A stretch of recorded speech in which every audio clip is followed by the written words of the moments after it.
RC Music presents.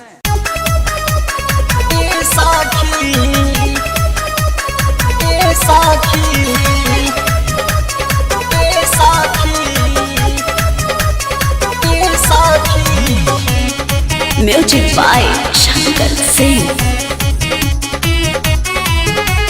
रखल चाही दूरी कुछ रहे मजबूरी सटे खातिर सैया तब काटत रहले खूरी रखल चाही दूरी कुछ रहे मजबूरी सटे खातिर सैया तब काटत रहले खूरी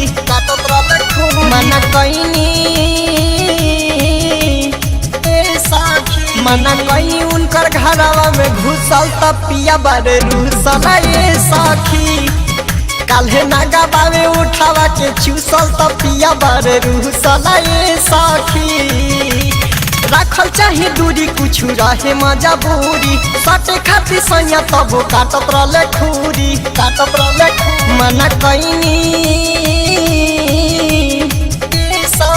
मना कहीं उनकर घरवा में घुसल त पिया बारे रूसल ए सखी काल्हे नागा बावे उठावा के चूसल त पिया बारे रूसल ए सखी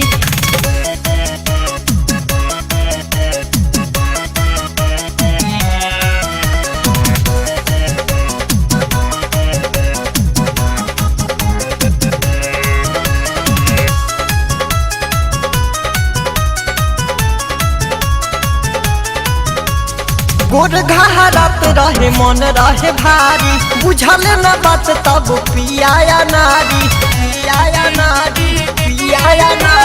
गोर घाहरत रहे मन रहे भारी बुझल न बात तब पियाया नारी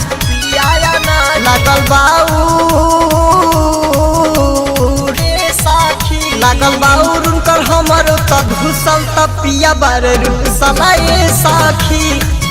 काल्हे नागा बावे उठावा के चूसल त पिया बारे रूसल ए सखी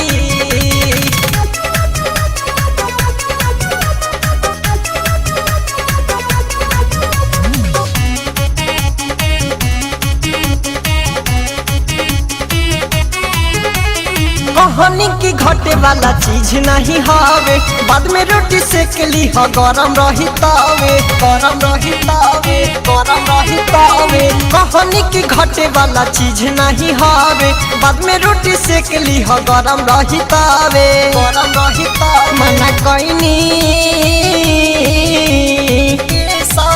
मना कहीं लौना चूल्हिया में ठूसल त पिया बारे रूसल ए सखी एक दिन नागा भइल उठावा के चूसल त पिया बारे रूसल ए सखी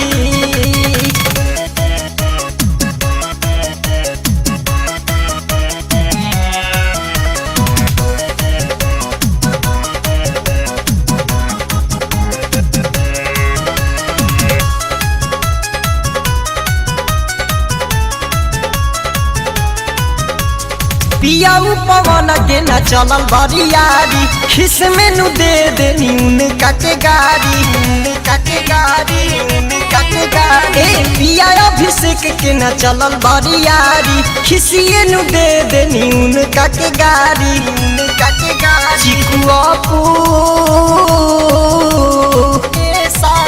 चिकू अपू ने त बारे पूरा कुशल त पिया बारे रूसल ए सखी काल्हे नागा भइल उठावा के चूसल त पिया बारे रूसल ए सखी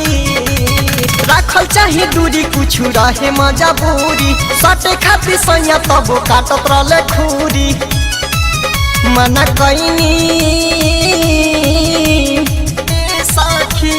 कहीं उनकर घरवा में घुसल त पिया बारे रूसल ए सखी